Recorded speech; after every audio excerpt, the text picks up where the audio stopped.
Assalamualaikum. Kali ini kami akan bercerita dan menggambar tentang asal-usul kota Blora. Asal-usul kota Blora ada beberapa versi. Versi yang pertama, kota Blora berasal dari kata belor. Kemudian diucapkan oleh masyarakat Jawa belor, dan sekarang menjadi Blora. Sedangkan menurut bahasa, Blora berasal dari dua kata, yaitu wai dan lorah.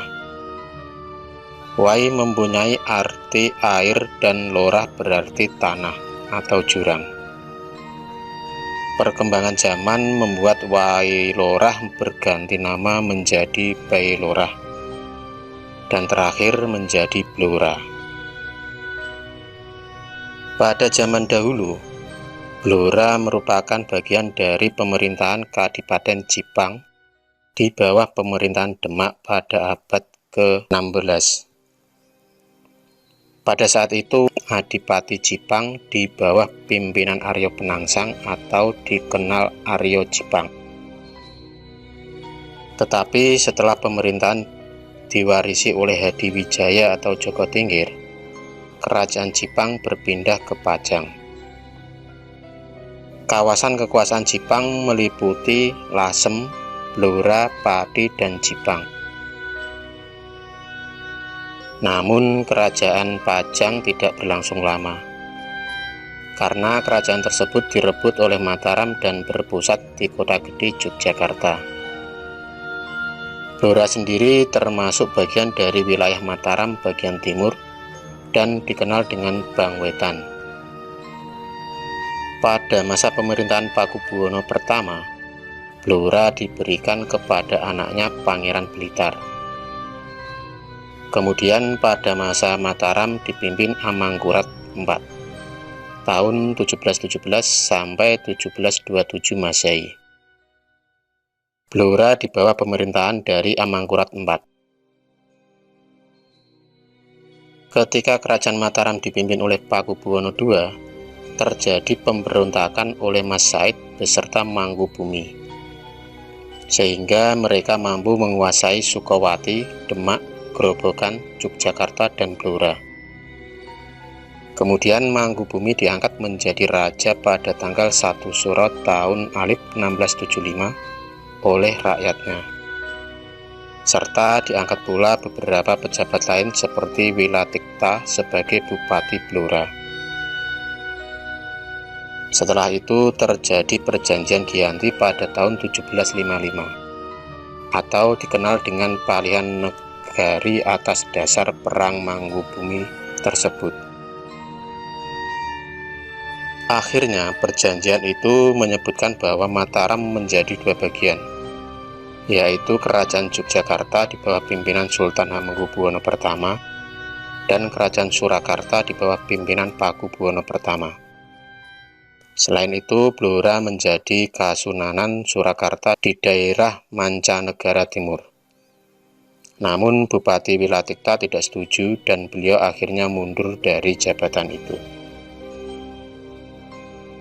Versi yang kedua, nama Blora berasal dari kata belo lara atau anak kuda sakit, yaitu seekor anak kuda tunggang yang dihadiahkan oleh asisten residen Rembang kepada Senopati Ngadi yang telah berhasil memadamkan pemberontakan Noyo Gimbal atau Noyo Sentika, sehingga dia diangkat menjadi Bupati Karangjati dan semula hanya berupa kawedanan.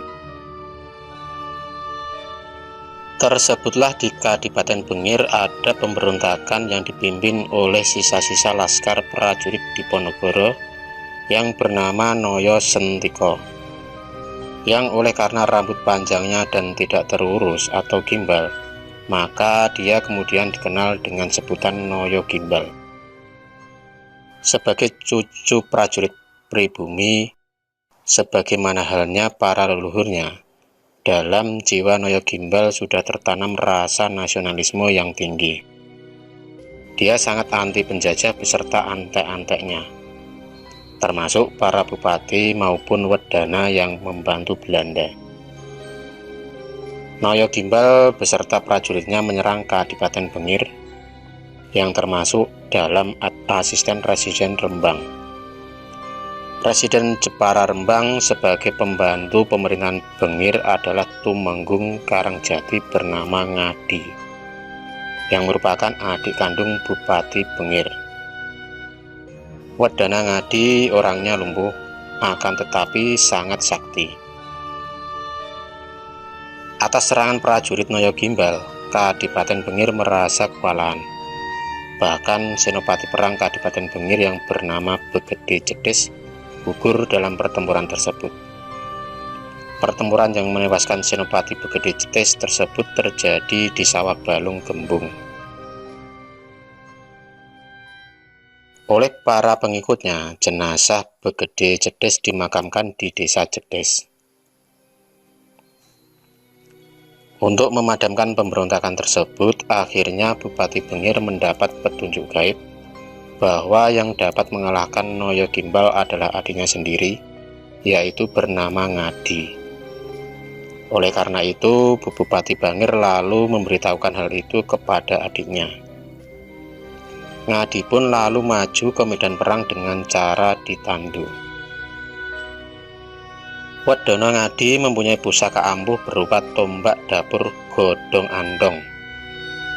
Dengan pengaruh kewibawaan pusakanya tersebut, akhirnya dia berhasil menghalau dan mengalahkan prajurit Noyo Gimbal.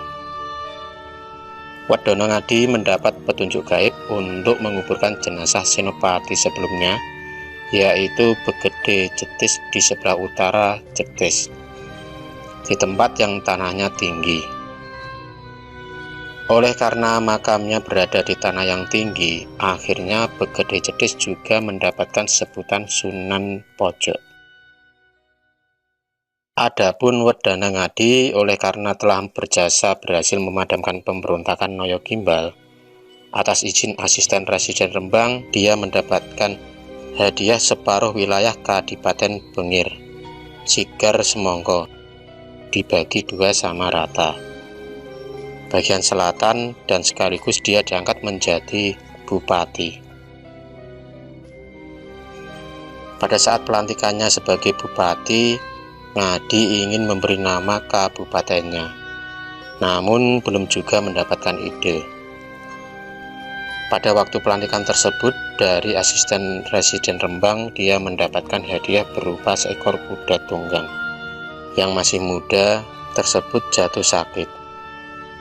Oleh karena itu, Ngadi lalu memberi nama wilayah kabupatennya dengan nama Blora, yang merupakan dari kata belo, lara.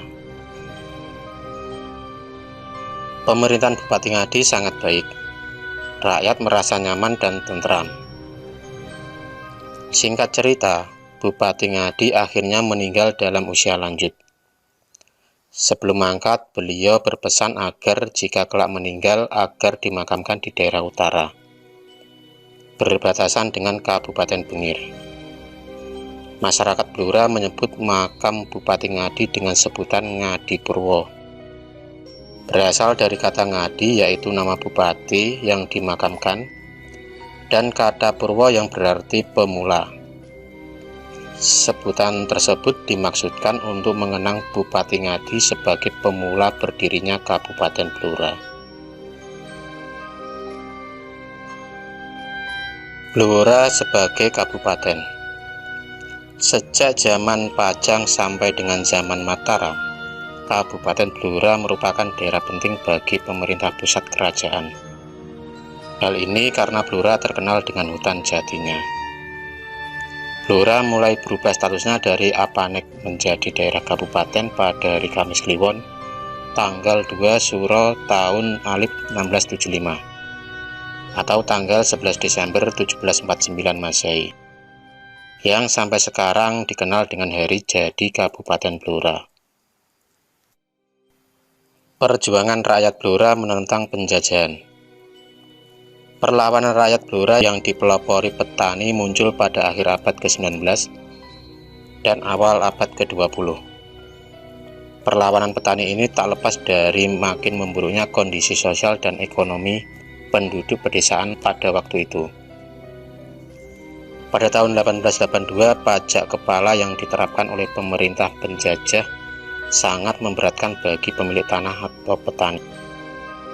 Di daerah-daerah lain di Jawa, kenaikan pajak telah menimbulkan pemberontakan petani seperti peristiwa Cilegon pada tahun 1888. Selang 2 tahun kemudian, seorang petani dari Blora mengawali perlawanan terhadap pemerintahan penjajah yang dipelopori oleh Samin Surosentiko.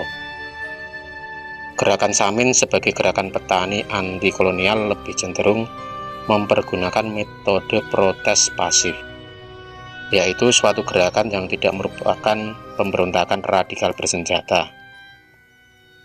Beberapa indikator penyebab adanya pemberontakan untuk menentang kolonial penjajah Belanda antara lain berbagai macam pajak diimplementasikan di daerah Blora, perubahan pola pemakaian tanah komunal, pembatasan dan pengawasan oleh Belanda mengenai penggunaan hasil hutan oleh penduduk. Indikator-indikator ini mempunyai hubungan langsung dengan gerakan protes petani di daerah Blora.